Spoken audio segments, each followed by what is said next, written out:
بسم اللہ الرحمن الرحیم۔ السلام علیکم۔ ایک ایسا نبی جس نے شیروں کے ساتھ زندگی گزار دی تھی، اور جب اسے آگ میں ڈالا گیا تو آگ نے ان کو معمولی سا بھی نقصان نہیں پہنچایا۔ اس ویڈیو میں ہم ایک ایسا واقعہ بیان کریں گے جس کو سن کر انسان تعجب کرتا ہے۔ حضرت دانیال علیہ السلام خدا کے بھیجے ہوئے نبی تھے، بیت المقدس کے شہر میں پیدا ہوئے۔ حضرت دانیال علیہ السلام اشراف زادوں میں سے تھے۔ دانیال کا مطلب ہے خداوند میرا قاضی ہے۔ جب حضرت دانیال علیہ السلام پیدا ہوئے تب ان کے والد اور والدہ کی خوشی اور ذوق زیادہ مدت تک نہ رہی، کیونکہ اس زمانے میں ملک میں ایک عجیب حالات پیش آئے۔ ایک روایت کی بنیاد پر اس زمانے میں مصر نے یہودا کے بادشاہ کے ساتھ جنگ کا اعلان کیا۔ چونکہ حضرت دانیال علیہ السلام اشراف زادوں میں سے تھے اور ان کی جان کو خطرہ لاحق تھا، جس کی بنا پر ان کے والدین انہیں جنگل میں لے جا کر رہا کر دیتے۔ حضرت دانیال علیہ السلام جو کہ صرف چند دن کے تھے، جنگل میں انہیں تنہا چھوڑ دیا جاتا۔ حضرت دانیال علیہ السلام شیروں سے بھرے ہوئے جنگل میں خدا کی امان میں چھوڑ دیے جاتے، اور وہ چیز جس کا انتظار تھا وہ پیش آتی۔ شیر بہت جلدی حضرت دانیال علیہ السلام کی موجودگی کا احساس کر لیتے اور اس کے اطراف میں جمع ہو جاتے، لیکن عجیب اتفاق پیش آتا۔ وحشی شیر نومولود کو کوئی نقصان پہنچائے بغیر صرف اسے زبان لگاتے اور اس کی حفاظت کرتے۔ حضرت دانیال علیہ السلام اس جنگل میں شیروں کے ساتھ کافی عرصہ رہے، لیکن ایک مدت کے بعد چوپان کو حضرت دانیال علیہ السلام ملتے ہیں، اور وہ چوپان انہیں اپنی اولاد کے طور پر قبول کر لیتا اور ان کی پرورش کرتا۔ جب حضرت دانیال علیہ السلام بڑے ہوئے اور سخت سفر ان کے انتظار میں تھا، بابل کا بادشاہ طاقت ترین حاکموں میں سے تھا جو آج تک دنیا میں موجود ہیں۔ حضرت دانیال علیہ السلام جب نامولود تھے تو اس وقت ہی ان کا سخت سفر شروع ہو گیا تھا۔ بخت نصر کا قصہ شروع ہوتا ہے۔ کہا جاتا ہے کہ حضرت دانیال علیہ السلام نے 14 سال تک بیت المقدس میں زندگی گزاری، یہاں تک کہ بابر کا بادشاہ بخت نصر بیت المقدس پر حملہ کیا اور شہر کے لوگوں کو آگ لگا دی، اور شہر تقریباً ویران ہو گیا۔ وہ بوڑھے افراد جو اس حادثے میں بچ گئے مصر کی جانب بھاگ گئے۔ جوانوں کو قیدی بنا کر بابل لے جایا گیا۔ حضرت دانیال علیہ السلام بھی ان جوانوں کے ہمراہ تھے جنہیں قیدی بنا کر بابل لایا گیا۔ حضرت دانیال علیہ السلام کے ساتھ حضرت عزرا بھی قیدی بنائے گئے۔ بابل کے لوگوں نے ان جوانوں کو تکلیفیں دیں، قسم قسم کے ایذا پہنچائے۔ ان جوانوں کی شکایات بابل کے بادشاہ بختو نصر کے پاس یہ لوگ لے کر گئے اور کہا، اے بادشاہ، آپ ان لوگوں کو یہاں پر لائے ہیں، ہماری بیویاں ہم پر توجہ نہیں کرتی ہیں، ان کا سارا ہوش و حواس ان جوانوں پر ہے، یا ان کو یہاں سے باہر نکالیں یا انہیں قتل کر دیں۔ بخت نصر ان کی بات سننے کے بعد کہتا ہے، جو کچھ کرنا ہے کر لو، مجھے اس بات کا کوئی تعلق نہیں۔ بخت نصر اس بات کے بعد تمام جوانوں کو شہر کے میدان میں جمع کرتا ہے۔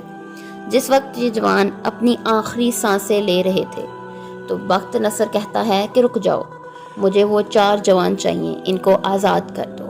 4 جوان آزاد ہو جاتے ہیں اور بابل کے لوگ باقیوں کو قتل کر دیتے ہیں۔ ان 4 جوانوں میں ایک حضرت دانیال علیہ السلام اور دوسرے حضرت عزرا علیہ السلام تھے۔ بخت نصر ان جوانوں کو اپنے محل میں لے جاتا ہے اور اپنے وزیر کو بلاتا ہے اور حکم دیتا ہے کہ ان جوانوں کو خود اپنے پاس رکھو، ان کا خیال رکھو، انہیں ضروری ٹریننگ دو تاکہ مستقبل میں انہیں ہمارے محل میں کام پر رکھا جا سکے۔ اور وزیر کو حکم دیتا ہے کہ ان 4 جوانوں کو میرے ہی کھانے میں سے کھانا کھلاؤ اور میری مخصوص شراب ان کو پینے کے لیے دینا۔ وزیر ان 4 جوانوں کو اپنے ساتھ لے جاتا ہے اور بادشاہ کے حکم کے مطابق وزیر ان کو خود کھانا دیتا اور ان کی نگرانی کرتا۔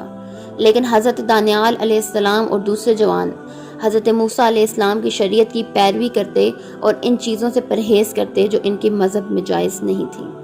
وزیر ان سے کہتا کہ اگر بادشاہ کے حکم کے مطابق کھاؤ گے نہیں تو 3 سال کے بعد بادشاہ آپ کو ضعیف اور کمزور دیکھے گا، تو اس کی سزا مجھے ملے گی۔ حضرت دانیال علیہ السلام وزیر سے کہتے ہیں کہ تم پریشان نہ ہو، ہم لوگ اچھے نظر آئیں گے۔ اور حقیقت میں اسی طرح ہوا۔ کہ جو لوگ حرام کھانا اور پی رہے تھے اور کھا رہے تھے وہ لوگ ان جوانوں کے مقابلے میں کمزور نظر آ رہے تھے۔ اسی دوران اللہ حضرت دانیال علیہ السلام کو خوابوں کی تعمیر کا علم عطا کرتے ہیں، اور اس کے بعد جب 3 سال گزر جاتے ہیں تب ان جوانوں کو بادشاہ کے دربار میں حاضر کیا جاتا ہے۔ بادشاہ ان جوانوں سے مختلف کام کرواتا۔ یہ جوان سالوں بغل نصر کے قیدی کے عنوان ان کی خدمت کرتے، لیکن بخت نصر کو یہ اچھا نہیں لگتا کہ ان جوانوں کو قیدی کی نگاہ سے دیکھے۔ بخت نصر حضرت دانیال علیہ السلام کو خود کا وزیر بنا لیتا، اور اسی دوران خدا حضرت دانیال علیہ السلام کو پیغمبری مبعوث کرتے۔ بابل کے لوگ حضرت دانیال علیہ السلام کی جاسوسی کرتے اور ان کو رفتار اور کردار کو دیکھ کر ان سے وہ برداشت نہ ہو سکتا، اور انہوں نے کوشش کی کہ حضرت دانیال علیہ السلام کو بدنام کریں اور بخت نصر کو حضرت دانیال علیہ السلام کی نسبت بدظن کریں۔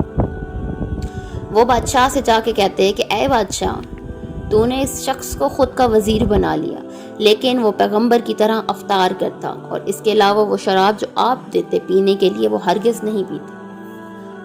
بخت نصر اس کو سننے کے بعد فوراً حکم دیتا کہ شراب کو لایا جائے اور حضرت دانیال علیہ السلام کو دی جائے تاکہ وہ ان کو پئیں، اور وہ چیز جس کا انتظار تھا۔ حضرت دانیال علیہ السلام نے شراب پینے سے انکار کر دیا۔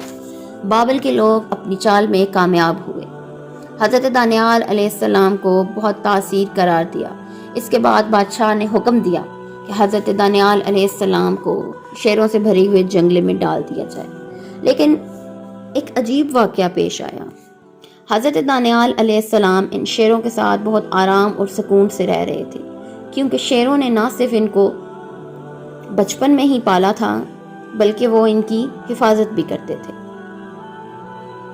اور انہوں نے اس جنگلے میں ان کا استقبال اس طرح کیا جیسے کوئی پرانا دوست بہت عرصے کی ملاقات کے بعد ملا ہو۔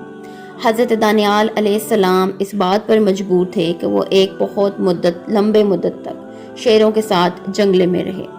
اس کے بعد وہ ایک انگوٹھی بناتے ہیں جس کے بیچ میں وہ خود کی تصویر اور اس کے دونوں جانب شیروں کی تصویریں بناتے ہیں۔ کچھ عرصے کے بعد بادشاہ خواب دیکھتا ہے اور وہ ایک ایسا عجیب و غریب کام سر انجام دیکھتا ہے کہ سب لوگ حیران رہ جاتے ہیں۔ وہ چاہتا تھا کہ کوئی اسے بتائے کہ اس کے خواب کی تعبیر کیا ہے۔ کچھ عرصے کے بعد بخت نصر اپنا ہی خواب بھول جاتا ہے، اور اس بار اس کو یاد نہیں رہتا کہ اس نے خواب میں کیا دیکھا، جس کی وجہ سے کوئی بھی اس کے خواب کی تعبیر نہیں بتا پاتا۔ اس بنا پر وہ حکم دیتا ہے کہ حضرت دانیال علیہ السلام کو جنگلے سے باہر نکالا جائے، اور ساتھ ہی وہ حضرت دانیال علیہ السلام کو کہتا ہے کہ کیا تم بتا سکتے ہو کہ میں نے خواب میں کیا دیکھا تھا؟ تو وہ کہتے ہیں کہ تم نے خواب میں ایک مجسمہ دیکھا جو کہ ایک بہت بڑے پتھر سے ٹکرا جاتا ہے اور وہ مجسمہ ٹوٹ جاتا ہے۔ جس وقت بادشاہ دیکھتا ہے کہ حضرت دانیال علیہ السلام ان کے خواب اور اس کی تعبیر کو بیان کر سکتے ہیں تو وہ دانیال علیہ السلام کو محل میں لے آتا اور پہلے سے زیادہ محبت اور عزت سے رکھتا، لیکن بابل کے لوگ ابھی بھی ان کا پیچھا نہیں چھوڑتے اور ان سے وہ سب کچھ برداشت نہ ہو سکتا۔ انہوں نے حضرت دانیال علیہ السلام سے نجات پانے کے لیے ہر ممکن کوشش کی، لیکن حضرت دانیال علیہ السلام ہمیشہ بادشاہ کے دل کو بھا لیتے۔ چنانچہ بادشاہ کے کہنے پر ایک بڑا مجسمہ تعمیر کروایا گیا، اور اس کے بعد بادشاہ بخت نصر حضرت دانیال علیہ السلام کو حکم دیتے ہیں کہ اس کو سجدہ کرو، لیکن حضرت دانیال علیہ السلام جو کہ اللہ کے بھیجے ہوئے نبی تھے، انہوں نے کہا کہ میں اس کو سجدہ نہیں کروں گا۔ بادشاہ نے کہا کہ اگر تم اس کو سجدہ نہیں کرو گے تو ہم تمہیں بھٹی میں ڈال دیں گے۔ حضرت دانیال علیہ السلام نے جواب دیا کہ ہم صرف خدا کی بندگی کرتے ہیں اور اسی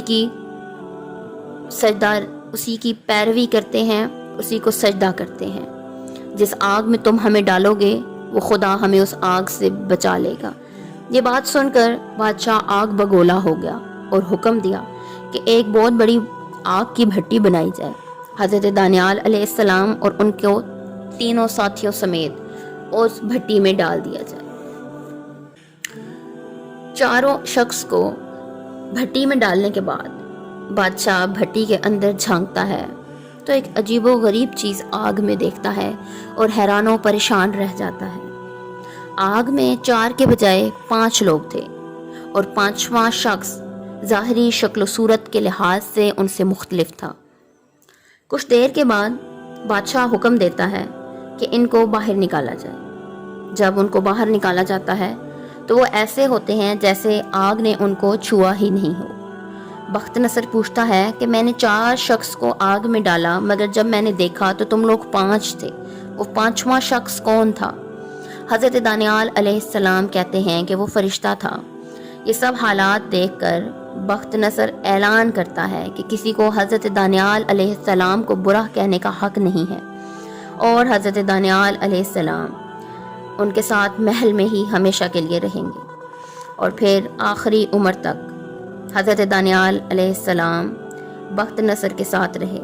اس واقعہ کو سالوں گزر گئے اور بخت نصر اس دنیا سے گزر گئے اور اس کی تدفین بابل میں ہی کی گئی۔ جب حضرت دانیال علیہ السلام کی وفات کا وقت قریب آیا تو حکم الہی ہوا کہ نور و حکمت خداوندی کو اپنا خلیفہ بنا دو۔ چنانچہ انہوں نے تکمیل ارشاد باری تعالیٰ کر دی۔ اس کے بعد وہ وفات پا گئے اور ان کی تدفین بھی